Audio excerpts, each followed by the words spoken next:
Okay, Vijay ನಮ್ಮೊಂದಿಗೆ ಇದೀಗ ನೇರ ಸಂಪರ್ಕದಲ್ಲಿದ್ದಾರೆ. ವಿಜಯ್, ಕಬಾಬ್ಗೆ ಕಲರ್ ಸಾಧಾರಣವಾಗಿ ನಾನ್ ವೆಜ್ ತಿನ್ನೋರಿಗೆ, ವಿಶೇಷವಾಗಿ ಕಬಾಬ್ ತಿನ್ನೋರಿಗೆ ಗೊತ್ತಿದೆ, ಅದಕ್ಕೇನೋ ಒಂದು ಕಲರ್ ಹಾಕ್ತಾರೆ ಅಂತ ಆಲ್ರೆಡಿ ಗೊತ್ತಿರುತ್ತೆ ಒಂಥರ. ಬಟ್ ಈಗೇನು ಮಾಡೋಕ್ಕಾಗದಂಥ ಪರಿಸ್ಥಿತಿ ಯಾರ ಹತ್ರ ಹೇಳೋದು? ಗೋಬಿ ಎಸ್ಪೆಷಲಿ ಇಬ್ಬರು ತಿಂತಾರೆ, ವೆಜ್ ನಾನ್ ವೆಜ್ ಇಬ್ಬರು ಕೂಡ, ಅಲ್ಲೂ ಕಲರ್ ಇರ್ತಾ ಇತ್ತು. ಆದರೆ ವೆಜ್ ಆದ ಕಾರಣಕ್ಕಾಗಿ ಒಂದು ರೀತಿಯಲ್ಲಿ ಏನೋ ಗೊತ್ತಿಲ್ಲ, ಅದನ್ನು ಆ ಥರ ಕಲರ್ ಹಾಕದೆ ಮಾಡೋಕ್ಕಾಗತ್ತಾ ಅನ್ನುವಂಥ ಪ್ರಶ್ನೆಗಳು ಉದ್ಭವ ಆಗ್ತಾ ಇತ್ತು. ಕಾಟನ್ ಕ್ಯಾಂಡಿ ನಾವು ಮೊದಲೇ ಹೇಳಿದ್ವಿ, ಆಲ್ರೆಡಿ ತಮಿಳ್ನಾಡು ಮೊಟ್ಟ ಮೊದಲ ಬಾರಿಗೆ ಅದನ್ನು ಬ್ಯಾನ್ ಮಾಡಿತು. ಬ್ಯಾನ್ ಅಂದರೆ ಕೃತಕ ಕಲರ್ ಬಳಸಬಾರ್ದು ಅಂತೇಳಿ, ಅದಿಲ್ಲದೆ ಆಗೋದೇ ಇಲ್ಲ ಅಂಥೇಳಿ. ಈಗ ಲೇಟೆಸ್ಟ್ ಅಪ್ಡೇಟ್ ಕಬಾಬ್ಗೆ. ಎಸ್ ಪ್ಲೀಸ್, ನಿಮ್ಮ ಹೆಚ್ಚಿನ ಮಾಹಿತಿ ನಿಮ್ಮಿಂದ. ಜಯಪ್ರಕಾಶ್, ಜನರ ಆರೋಗ್ಯದ ದೃಷ್ಟಿಯಿಂದ ಆರೋಗ್ಯ ಇಲಾಖೆ ಮಹತ್ವದ ನಿರ್ಧಾರಗಳನ್ನು ತೆಗೆದುಕೊಳ್ತಾ ಇರುವಂಥದ್ದು. ಈ ಹಿಂದೆ ಕಾಟನ್ ಕ್ಯಾಂಡಿ ಬ್ಯಾನ್ ಮಾಡಿದ ಬೆನ್ನಲ್ಲೇ ಕೂಡ ಈಗ ಕಬಾಬ್, ಯಾಕಂದರೆ ಸಂಜೆ ಆದ ನಂತರ ಅಥವಾ ಸಾಮಾನ್ಯವಾಗಿ ರೋಡ್ ಸೈಡ್ ಅಂಗಡಿಗಳಲ್ಲಿ ಮಾಡ್ತಾ ಇರುವಂಥದ್ದು, ಈವನ್ ಏನು ಡಾಬಾಗಳಿರ್ಬೋದು, ಹೋಟ್ಲಲ್ಲಿರ್ಬೋದು, ಎಲ್ಲ ಕಡೆ ಕೂಡ ಕಬಾಬ್ಗಳಲ್ಲಿ ತುಂಬ ಅಂದರೆ ಕೆಂಪು ಅಂಶ ಇರುವಂಥ ಏನು ಕಬಾಬ್ ನೋಡ್ತಾ ಇರುವಂಥದ್ದು. ಅದು ರಾಜ್ಯಾದ್ಯಂತ ಕಾರ್ಯಾಚರಣೆ ನಡೆಸಿ ಸುಮಾರು 39 ಕಬಾಬ್ ಸೆಂಟರ್ಗಳ ಮೇಲೆ ಅಂದರೆ ಆ ಒಂದು ಮಾದರಿಯನ್ನು ಸಂಗ್ರಹಿಸಿ ಸಂಪೂರ್ಣವಾಗಿ ಲ್ಯಾಬ್ಗೆ ಕಳಿಸಿದಾಗ ಬಹುತೇಕ ಏನು ಕಲರ್ ಬಳಸಿರುವಂಥದ್ದು ಆರೋಗ್ಯಕ್ಕೆ ಹಾನಿಕರ ಅಂತ. ಇದು ಎಷ್ಟರ ಮಟ್ಟಿಗೆ ಅಂದರೆ ಕ್ಯಾನ್ಸರ್ ಬರುವಂತಹ ಸಾಧ್ಯತೆಗಳು ಹೆಚ್ಚಿರುವಂಥದ್ದು ಈ ಒಂದು ಕಲ್ಲರ್ ಬಳಕೆಯಿಂದ. ಈ ಹಿನ್ನೆಲೆಯಲ್ಲಿ ಈಗ ರಾಜ್ಯ ಸರ್ಕಾರ ಮಹತ್ವದ ತೀರ್ಮಾನವನ್ನು ತೆಗೆದುಕೊಂಡಿರುವಂಥದ್ದು. ಅಂದರೆ ಆರೋಗ್ಯ ಇಲಾಖೆ ಸಂಪೂರ್ಣವಾಗಿ ನಿರ್ಬಂಧ ಮಾಡಿ ರಾಜ್ಯಾದ್ಯಂತ ಮಾರಾಟವಾಗುತ್ತಿರುವಂಥ ಚಿಕನ್, ಫಿಶ್, ಇತರೆ ಕಬಾಬುಗಳಲ್ಲಿ ಕೃತಕ ಬಣ್ಣ ಬಳಸುವಿಕೆಯನ್ನು ನಿಷೇಧ ಮಾಡಿ ಆದೇಶ ಹೊರಡಿಸಿರುವಂಥದ್ದು. ಒಂದು ವೇಳೆ ಇದನ್ನು ಉಲ್ಲಂಘನೆ ಮಾಡಿದ್ರೆ 7 ವರ್ಷಗಳ ಕಾಲ ಶಿಕ್ಷೆ, 10 ಲಕ್ಷ ರೂಪಾಯಿ ದಂಡ ಅಂತ. ಈಗ ಸಹಜವಾಗಿ ಎಲ್ಲರಲ್ಲೂ ಕೂಡ ಅಂದರೆ ಈ ಮತ್ತೊಮ್ಮೆ ಕಬಾಬ್ ತಿನ್ಬೇಕಾದ್ರೆ ರೋಡ್ ಸೈಡ್. ವಿಜಯ್, ದಯವಿಟ್ಟು ಹಾಗೆ ಸಂಪರ್ಕದಲ್ಲಿ will come back to you. ಹಾಗೆಯೇ ನಮ್ಮ ಜೊತೆ ಡಾಕ್ಟರ್ ಪವನ್, ತಜ್ಞ ವೈದ್ಯರ ಸಂಪರ್ಕದಲ್ಲಿದ್ದಾರೆ. ನಮಸ್ಕಾರ ಡಾಕ್ಟ್ರೆ. ನಮಸ್ಕಾರ ಡಾಕ್ಟರ್ ಪವನ್ ಅವರೇ.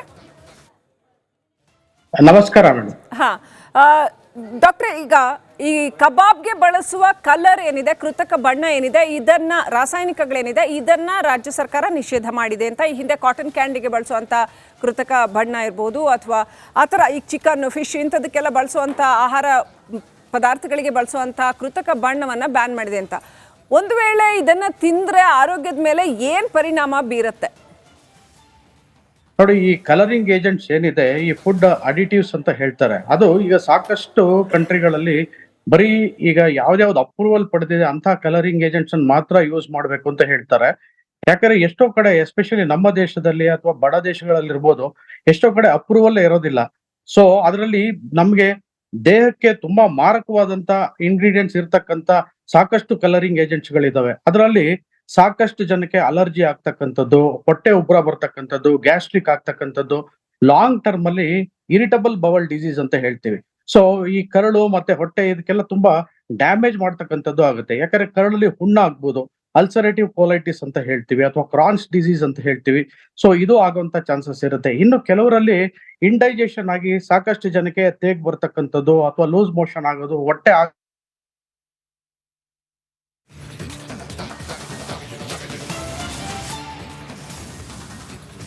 ಓಕೆ, ಸಂಪರ್ಕ ಸಾಧ್ಯ ಆಗ್ತಾ ಇಲ್ಲ.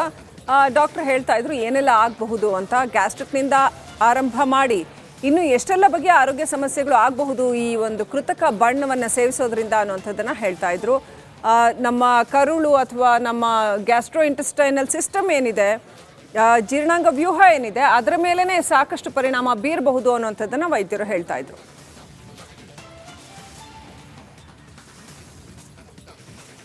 ರೈಟ್, ಡಾಕ್ಟರ್ ಪವನ್ ಮತ್ತೆ ಕನೆಕ್ಟ್ ಆಗಿದ್ದಾರೆ. ಡಾಕ್ಟ್ರೆ, ನೀವು ಮಾತನಾಡ್ತಾ ಇದ್ರಿ, ಮಧ್ಯದಲ್ಲಿ ಆಡಿಯೋ ಕಟ್ ಆಯ್ತು. Please go ahead sir. ಈಗ ನೋಡಿ, ಸಾಕಷ್ಟು ಈ ಕಲರಿಂಗ್ ಏಜೆಂಟ್ಸ್ ಅಲ್ಲಿ ನಮ್ಮ ದೇಹಕ್ಕೆ ತುಂಬಾ ಮಾರಕವಾದಂತ ಇಂಗ್ರೀಡಿಯೆಂಟ್ಸ್ ಇರುತ್ತೆ. ಅದರಲ್ಲಿ ಸಾಕಷ್ಟು ನಮ್ಮ ಹೊಟ್ಟೆ ಹಾಗೂ ಕರಳಿಗೆ ತುಂಬಾ ತೊಂದರೆ ಆಗುವಂತ ಚಾನ್ಸಸ್ ಇರುತ್ತೆ.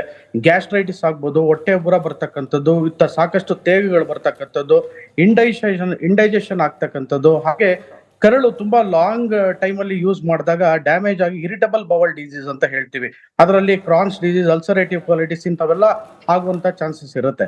ಹಾಗೆ ತುಂಬಾ ಜನಕ್ಕೆ ಸ್ವಲ್ಪ ಈ ಅಲರ್ಜಿಗಳಾಗ್ತಕ್ಕಂಥದ್ದು, ಹಾಗೆ ಮೆಮೊರಿ ಲಾಸ್ ಕೂಡ ಆಗ್ತಕ್ಕಂಥದ್ದು ಕೂಡ ಕಂಡು ಬಂದಿದೆ. ಇನ್ನು ಲಾಂಗ್ ಟರ್ಮ್ ಯೂಸ್ ಅಲ್ಲಿ ಕೆಲವಾರು ಕ್ಯಾನ್ಸರ್ ಕಾರಕ ಇಂಗ್ರೀಡಿಯೆಂಟ್ಸ್ ಕೂಡ ಈ ಕಲರಿಂಗ್ ಏಜೆಂಟ್ಸ್ ಅಲ್ಲಿ ಇದೆ ಅಂತ ಹೇಳಲಾಗ್ತಾ ಇದೆ.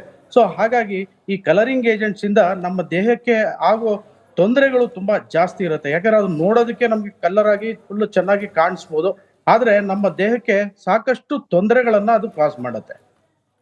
Right, thank you. ಜೊತೆಗೆ ಇನ್ನೊಂದಿಷ್ಟು ಅನುಮಾನಗಳೇನಂತಂದ್ರೆ ಡಾಕ್ಟರ್ ಪವನ್ ಅವರೇ, ಈ ಕಲರ್ ಜೊತೆಗೆ ಟೇಸ್ಟ್ಗೆ ಅಂತ ಒಂದಷ್ಟು ರಾಸಾಯನಿಕಗಳನ್ನು ಆ್ಯಡ್ ಮಾಡ್ತಾರೆ. ಅದನ್ನ ಇನ್ನೂ ರಾಜ್ಯ ಸರ್ಕಾರ ಬ್ಯಾನ್ ಮಾಡಿದೆಯೋ ಇಲ್ವೋ ಅನ್ನೋದ್ರ ಬಗ್ಗೆ ಕ್ಲಾರಿಟಿ ಇಲ್ಲ. ಕಲರಿಂಗ್ ಏಜೆಂಟ್ಸ್ನ ಬ್ಯಾನ್ ಮಾಡಿದ್ದಾರೆ ಸರಿ, ಟೇಸ್ಟ್ ಜಾಸ್ತಿ ಮಾಡೋದಕ್ಕೆ ಅಂತ ಒಂದಷ್ಟು ರಾಸಾಯನಿಕಗಳನ್ನು ಹಾಕುವಂಥದ್ದು ಇರುತ್ತೆ. ಸೊ ಅದು ಎಷ್ಟರ ಮಟ್ಟಿಗೆ ಹಾನಿಕಾರಕ, ಅಥವಾ ಯಾವುದೇ ಬಗೆಯ ರಾಸಾಯನಿಕಗಳನ್ನು ಗೊತ್ತಿದ್ದೋ ಗೊತ್ತಿಲ್ಲದೇನೋ ಆಹಾರ ಪದಾರ್ಥಗಳಿಗೆ ಸೇರಿಸೋದು ಎಷ್ಟರ ಮಟ್ಟಿಗೆ ಹಾನಿಕಾರಕ, ಯಾವ ಥರ ಎಲ್ಲ ಅಡಲ್ಟ್ರೇಷನ್ ಆಗತ್ತೆ? ನೋಡಿ, ಈಗ ಈ ಸೇಮ್ ಕಲರಿಂಗ್ ಏಜೆಂಟ್ಸ್ ತರನೇ ಈ ಫುಡ್ ಅಡಿಟಿವ್ಸ್ ಅಂತ ಹೇಳ್ತೀವಿ. ಅಂದ್ರೆ ಈ ಟೇಸ್ಟಿಂಗ್ ಪೌಡರ್ಗಳಿರ್ಬೋದು, ಈ ಟೇಸ್ಟ್ ಅನ್ನ ಇನ್ನೂ ತುಂಬಾ ಹೆಚ್ಚಿಗೆ ಇನ್ಕ್ರೀಸ್ ಮಾಡ್ತಕ್ಕಂಥ ಕೆಲವಾರು ಇದಾವೆ.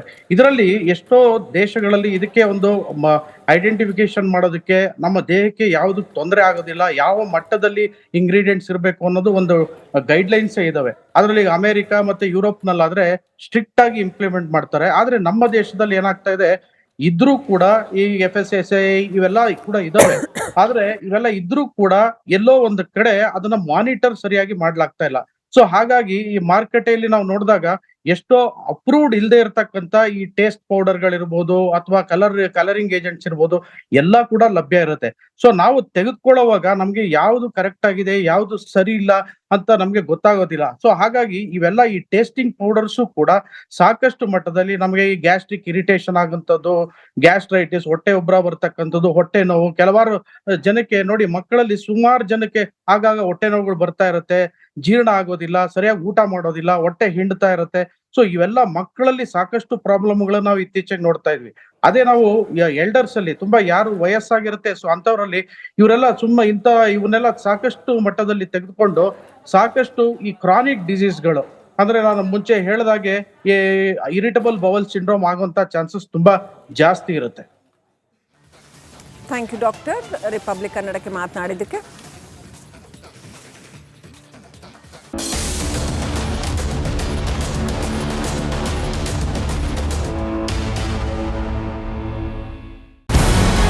ನಮಸ್ಕಾರ, ಕರ್ನಾಟಕ ಪ್ರೈಮ್ ಟೈಮ್ಗೆ ಸ್ವಾಗತ. ನಾನು ಜಯಪ್ರಕಾಶ್ ಶೆಟ್ಟಿ.